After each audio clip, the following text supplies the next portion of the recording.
자, 이번 시간에 2차 방정식 두 번째 시간입니다. 절대값 기호를 포함한 2차 방정식에 대해서 풀어보도록 하겠습니다. 자, 일단 기본 개념은요, 절대값에 대한 개념이 들어가게 됐습니다. 자, 절대값 x라는 거는 누누이 말하지만 그냥 x로 빠질 수도 있고 마이너스 x로 빠질 수도 있어. x 안에 x가 0보다 크거나 같을 때는 x로 빠지시고요. x가 음수일 때는 마이너스 x로 빠진다. 학생들 중에 착각을 하는 친구들이 있는데 이 마이너스 x는 봐. x가 음수일 때는 음수다가 음수를 다뤄. 결국 양수로 빼주셔야 된다. 이런 얘기가 되겠습니다. 즉 여기 마이너스 2란 녀석이 있어요. 그럼 마이너스 2를 x라고 대입을 해보세요. 음수잖아. 그러면 정답이 마이너스 2냐? 아니죠. 마이너스 2가 나올 수가 없는 겁니다. 이 정답은 플러스 2라는 것은 누구나 알고 있어. 중1도. 자, 이거를 a로 표시할 수 있어. x로. 자, x로 표시하려면 x가 마이너스 2니까 거기에다가 뭘 달고 나와야 돼? 마이너스를 달고 나와야 정답이. 즉 마마 만나니까 플러스 2. 즉 2가 정답이 되는 거죠. 자, 이게 바로 절대값의 개념이야. 자, 절대값의 개념을 먼저 알고 문제를 풀어보도록 하겠고요. 또 하나는요. 절대값 2차 방정식이라는 것은 이런 것들을 말하는 거거든요. x제곱에 플러스 2 절대값 x 마이너스 5는 0을 풀어라. 자, 이런 절대값에 대해서 오늘 공부를 해볼 건데요. 지금 여기 안에도 절대값이 있다고 보시면 돼요. 왜 그러냐? 우리가 절대값 x를 제곱하게 되면 어떻게 하는 거냐? 자, 여기서 어쨌든 절대값 x는 양수로 나와야 되는데 그 절대값 x를 제곱을 하게 되면 그거는 무조건 그냥 x제곱의 결과와 같게 되는 거야. 그래서 굳이 여기 제곱 부분에다가는 절대값 x라고 표현을 안 하고 시험 문제가 출제가 되겠습니다. 자, 요 말도 좀 알아두시면 되겠어. 절대값 x제곱은 뭐라고요? 그냥 x제곱 취급을 하시면 된다. 자, 이런 얘기를 알고 우리가 문제를 한번 풀어보도록 하겠습니다. 되시겠죠? 자, 그럼 1번 예제부터 풀어보도록 하겠습니다. x제곱에 좀 전에 얘기했어요. 플러스 2 절대값 x 마이너스 5는 0 이걸 풀어라. 자, 그러면 절대값이 나왔기 때문에 자, 고등학교부터는 두 가지로 나누셔야 돼. 이 절대값 x를 풀어내셔야 되니까 x가 양수인 범위와 x가 음수인 범위로 나누셔야 되고요. 0인 부분은 양수에다가 붙이도록 하겠습니다. 굳이 자기가 여기가 싫다고 하시면 여기 쪽에 등호를 달고 푸셔도 지장은 없습니다.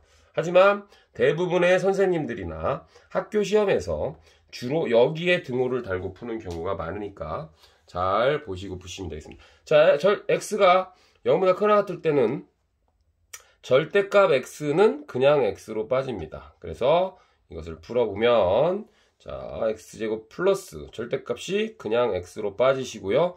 이렇게 되고요. 자, 2차 방정식 풀이 방법은 제 강의를 보시면 인수분해 아니면 근해 공식이야. 자, 인수분해가 안 되는 결과로 바로 근해 공식을 쓰겠고요. 자, 짝수 공식을 쓰겠습니다. 자, 짝수 공식 설명은 생략하도록 하겠습니다. 자, 바로 요거의 제곱 마이너스 루트 6 이렇게 나오게 되겠습니다.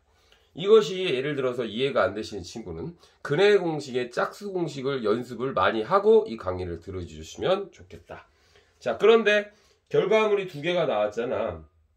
이 중에서 분명히 내가 x가 0보다 크거나 같은 범위에서만 얘를 푼 거예요. 그래서 정답은 뭐다? 그렇죠. 마이너스를 제껴주시면 결국 마이너스 1 플러스 루트 6만 정답으로 택하시면 되겠다.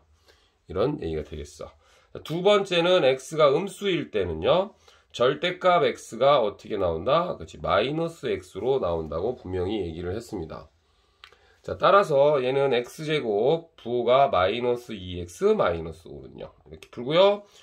여기도 근해 공식을 적용해 주시면 여기에서 어떻게 돼? 1 풀마 루트 6이 나올 것입니다. 자, 그런데 x가 반드시 음수인 조건에서 풀었기 때문에 x는 정답이 마이너스 1 마이너스 루트 6 이렇게 정답이 되는 거야. 자, 됐죠? 자, 그래서 정답은 뭐다? 지금 아까 나온 거와 얘를 두 개를 정답을 써주시면 되는 거야. 두 개를 나눠서 이렇게 푼 겁니다.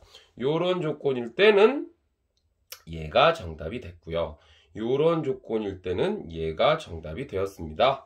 선생님, 따라서 정답은 이렇게 두 개입니다. 라고 여러분이 써주시면 되겠다라는 거. 자, 할 수 있겠죠? 자, 그 다음에 요번에는 이제 살짝 변형을 해서 절대값 x가 아니고요. 절대값의 안에 있는 범위가 이렇게 나온 경우를 풀어보도록 하겠습니다. x제곱 마이너스 3x는 이쪽에 절대값이 있는데 x가 아니고 x 빼기 1이 되는 거예요. 자, 선생님 아까랑 달라졌는데요. 자, 그러면 이건 어떻게 푸는 거냐면 얘를 라지 x 취급을 한다면 그 라지 x 안에 있는 내용물이 0보다 크거나 같을 때하고 그 내용물이 0보다 작을 때로 나누어서 풀면 돼. 즉 이 절대값 안이 0이 되는 수 기준으로 그렇지 두 구간으로 나누어 여러분이 풀어주시면 된다 라는 것이 키포인트가 되겠습니다. 자, 됐죠? 자, 따라서 첫 번째는요, x 빼기 1이 0보다 크다는 얘기잖아. 그치? x 빼기 1이 0보다 크거나 같다는 얘기니까 즉 x가 1보다 크거나 같을 때에 대해서 먼저 풀어주시면 되겠습니다. 그렇다면 좌변은 절대값이 없으므로 그냥 써주시고요. 요 녀석은 플러스를 달고 빠지시니까 그대로 이렇게 빠지시는 거예요. 됐죠? 자, 이걸 계산해 볼게요. 그럼 넘겨주시면 이제 중학교 3학년 수준이 되고요. 플러스 3은 0 이렇게 되겠습니다. 자, 인수분해가 되는 결과로 빠른 인수분해를 해주시고요. 이렇게 풀어주시면 되겠다는 거지. 됐죠? 자, 여기서 x가 1보다 크거나 같다고 했기 때문에 정답은 두 개가 다 되는 거야. 그래서 x는 1 또는 3. 이거는 그러니까 세상 없어도 일단 정답이 되는 겁니다. 자, 두 번째로 나누겠습니다. 두 번째는 x가 x 빼기 1이 0보다 작을 때, 즉 x가 1보다 작을 때는 자, 작을 때는 여기도 n은 뭐 1대 뭐 여러분 책에 보시면 뭐뭐 1대 이렇게 나오겠죠? 여기도 뭐뭐 1대 이렇게 나오겠습니다. 이런 범위에서는 2차 방정식이 어떻게 풀어지냐? 이 녀석에다가 음수를 달고 나와야 마이너스를 달고 나와서 풀어야 된다는 얘기야. 자, 이걸 정리해 보겠습니다. x제곱 빼기 x니까 넘어오니까 마이너스 2x 플러스 마이너스 2니까 넘어서 이렇게 되겠습니다. 됐죠? 자, 요때 완전 제곱식이 되는 조건으로 x-1의 제곱은 0이 됩니다. 자, 그래서 여기서 x는 1을 쓰시면 사실은 정답이 113 그러니까 13이다 이렇게 쓰시면 여러분이 서술형 문제에서 완전히 우르르 무너지는 거야. 자, 여기 잘 보시면 분명히 1보다 작다고 했습니다. 근데 1이 나왔어? 여기서는 모순이 되는 거야. 그래서 여기서는 답을 택하시면 안 돼. 그래서 결국 정답은 얘야.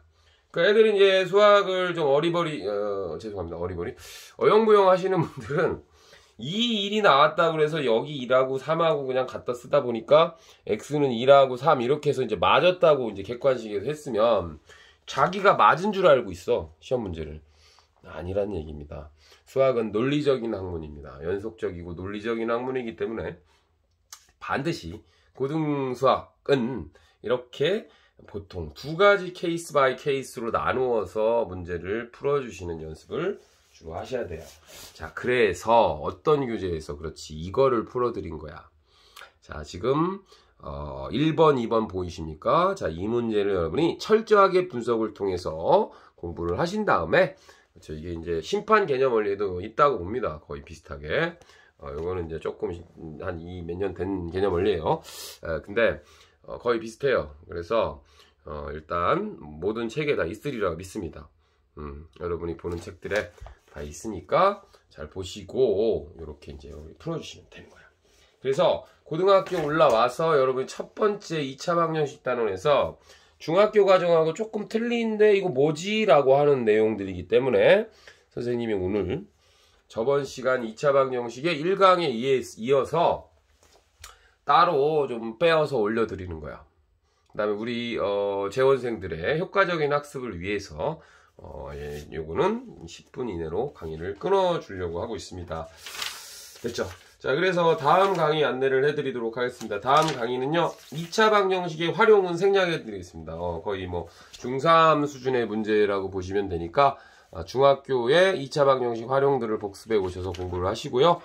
바로 뭘 한다? 그렇죠. 가우스 기호를 포함한 2차 방정식.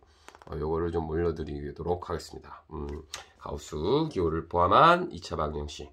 자, 이 친구는 이제 내신고사에는 출제율이 좀 높진 않지만 우리가 수능까지 준비하시는 친구들을 위해서 실력 강화 차원에서 레인포스 강화 차원에서 올려드리도록 하겠습니다. 자, 오늘 여기서 마치도록 하겠습니다. 감사합니다.